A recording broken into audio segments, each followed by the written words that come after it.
To ఆర్ఎన్డి IT school. ఈ వీడియోలో ఈరోజు మనతో పాటు మన job guarantee student David Johnson ఉన్నాడు.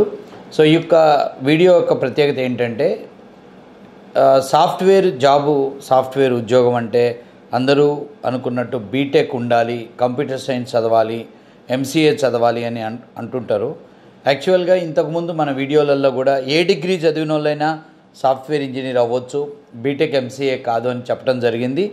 అదేవిధంగా బైపీసీ, ఇంటర్మీడియట్ బైపీసీ, తర్వాత బీఫార్మసీ, ఏజీబీఎస్సీ, బీజెడ్సీ గ్రూప్ నుంచి కూడా సాఫ్ట్వేర్ సైడ్ వెళ్ళొచ్చు అని చెప్పడం జరిగింది.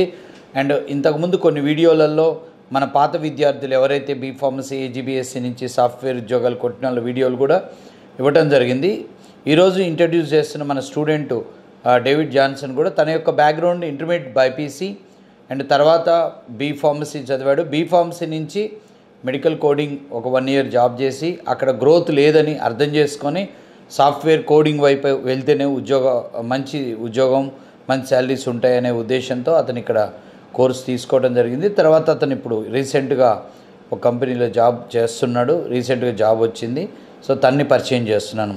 Hello David Johnson. David Johnson sir. Yeah. So your qualification, ఎప్పుడు పాస్ అయ్యారు, ఎక్కడ మీ హోమ్ టౌన్ ఏంది, క్లియర్గా చెప్పు. నాది కాకినాడ పక్కన తెమ్మాము సార్.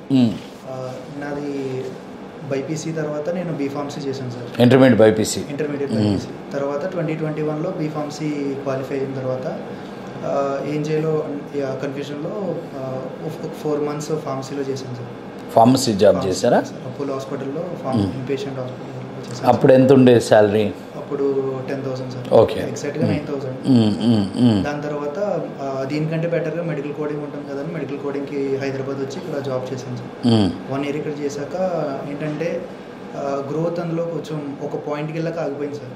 అంటే ఒక 10 years ఎక్స్పీరియన్స్ ఉన్న పర్సన్ కూడా 60,000, 65,000 అక్కడితో ఆగిపోతుంది సార్. అంతకుమించి ఇవ్వడానికి కంపెనీస్కి ఇంట్రెస్ట్ లేదు సార్.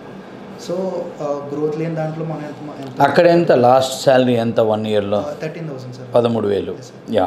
అయితే ఇంకా గ్రోత్ ఇందులో ఉండదు కదా అని మెడికల్ కోడింగ్లో సర్టిఫికేషన్ ఉంటుంది సార్. సర్టిఫికేషన్ చేయడానికని అమీర్పేట వచ్చాను సార్ నేను. వచ్చినప్పుడు సర్టిఫికేషన్కి 1 lakh వరకు అవుతుంది సార్, ఓన్లీ ఎగ్జామ్ రాయడానికి మెడికల్ కోడింగ్ సర్టిఫికేట్.